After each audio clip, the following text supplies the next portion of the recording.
Brothers and sisters, what a strange time. I don't know about you, but this is an odd moment. It feels like I'm living a movie. It feels like a story is being told. And, actually, as I think about that image of a story being told, it just rings more and more true. Of course, stories, we hear them and we hand them on. Whenever we hear them, we also internalize them and they change the way that we live. This is a very Christian principle. This is something that we as Catholics live out day in and day out, remembering the passion, death, and resurrection of our Lord. This is also what the Israelites did throughout their whole life.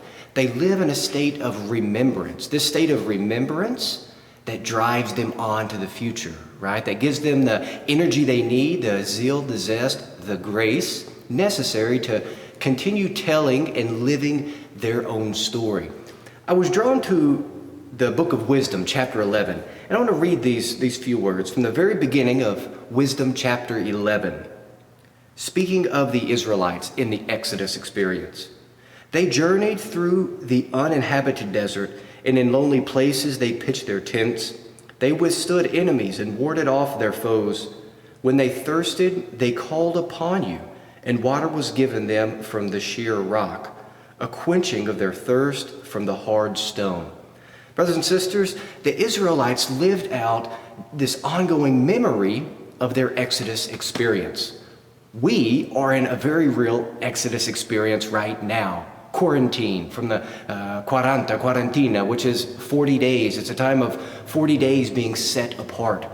What a grace that God has deemed us worthy and that He sees us fit enough spiritually, emotionally, psychologically, and as a society to make it through this particular Exodus in this particular time. Without a doubt, history is being made. New chapters are being written in this story of salvation, and you and I are parts of that story. That's amazing. We just have to trust that our Lord, who is still telling the story and who is still with us, that He knows how the story's going to work out, and it's going to work out for the better of all of us. So just a couple of quick things I want to highlight out of this reading from Wisdom chapter 11. First of all, they journeyed through uninhabited desert. You and I are persevering and pushing on through these unknown moments of life.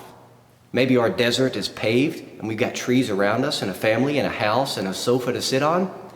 But the desert experience is still something very real that we can feel, that we experience in our hearts. You and I, all of us, are journeying through this uninhabited desert. In other words, we're figuring it out. We don't know what's going on, but we're persevering with faith. And secondly, in lonely places they pitch their tents. We're isolated, right? In a very real way, the communities have been torn apart, and we're forced to really come together as a domestic church, as a family. We're challenged, forced, pushed, urged to come together as that most dynamic, cohesive unit of love. Mother, father, children. Now, some households are not made up like that. Regardless of what your household looks like, it's a time to come together. And thirdly, when they thirsted, they called upon you, O Lord, and water was given them from the sheer rock. Their thirst was quenched from hard stone. Wow, so God can work through the hardest things. He gives life-giving water from a hard stone, which means in a spiritual way, in a very true way for all of us right now, that through these hardest times, He will give us the greatest life-giving graces. So brother and sister, history is being made. We will talk about this until we die. And then for those who come after us, they're going to continue to talk about it. What was it like in that year of 2020 when they had nothing? Well, brothers and sisters, we're living it.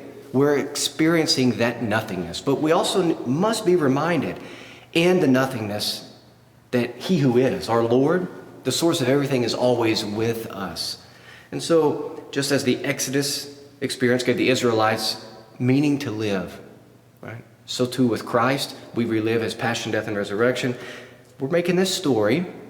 We have to take it day by day. Let us not forget what we've been told in the past, what we've been taught, what we've received, and may that give us the energy and grace we need to continue persevering and pushing on so that in the future we too can tell our story. Christ wants you to be a part of it. Have faith in him.